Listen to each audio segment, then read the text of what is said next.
Basically, King says to us to continue to fight for justice and equity for all. Be concerned with a growing wealth gap. Be concerned with separate and unequal educational opportunities. Be concerned when diversity is seen as more of a detriment than an asset. So, with that, I ask our panelists to think about that question. And Swin, I'd like to start with you. Do Dr. King's words, you're a boss, so you can handle it. Do Dr. King's words ring true to you, and how satisfied or not are you with our progress? Oh, that's a loaded question. This is words ring true, absolutely. Since I was a little girl, I can recall my grandmother, who grew up in the civil rights movement, always speaking about Dr. King and about what my cousins and I could be or what we would have in life. And she was constantly pouring into us. She was constantly praying for us and believing that our country, our world would be a better place for my cousins and I. And I still believe that. I still believe that there are people that do the work every day who want to see the complete dream of Dr. King fulfilled. But are we there yet? Absolutely not. I think if we're being honest with ourselves, it is a constant work in progress. It's like organically always shifting and changing, understanding where the goal is, but sometimes the goalpost is moving on us. And we have to be strong enough and use our voice enough, use our vote enough to try to get to that end place, that ultimate goal that I think everyone in this room really wants. But like I said, we're not there yet. It's a work in progress, and the question, I guess to answer the question of how we're going to get there, it's what every single person in this room doing their part in their neighborhood to create a change. And I truly believe that we can one day, and if we don't have hope, then what do we really have? Mike, let me ask you the same question. Do you think that Dr. King's words ring true, and how satisfied or not are you with the progress?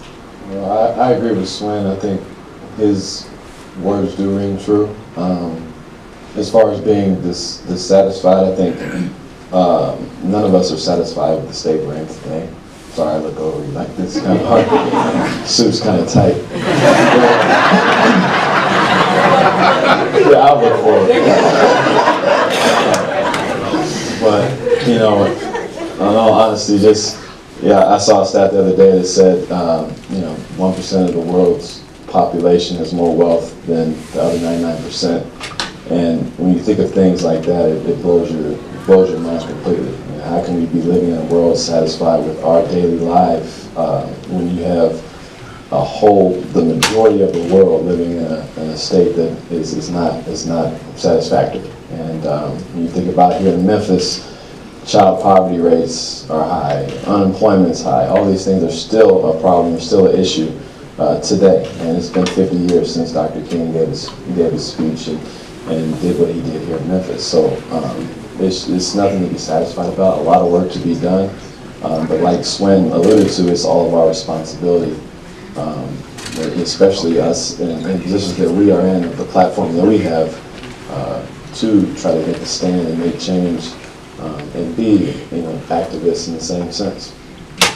Brooke, what about your thoughts on that same question? Yeah, I agree completely. Obviously, if you look in society today or at the news today, Dr. King's words are relevant as they ever have been. If not more, honestly. It's truly amazing to look back at the time he was in and see how his words still affect us today, in 2018. And you just kind of have to take a look, and like Swin said, the goalposts may have moved. It's very true that it might not be the exact same conditions, but we're still fighting the same overall issue. And a lot of that, again, like Mike said, takes into account people who have access and people who are in fortunate positions to giving back to their community, and not just through philanthropy or money, but really going back into the community and actually taking accountability. You know, it's not about just sitting up here and having a dialogue, but, you know, really taking the fact that, you know, I can do my part, and I can do his part, someone can do her part, and for every person in this room, standing up and being accountable. Okay, thank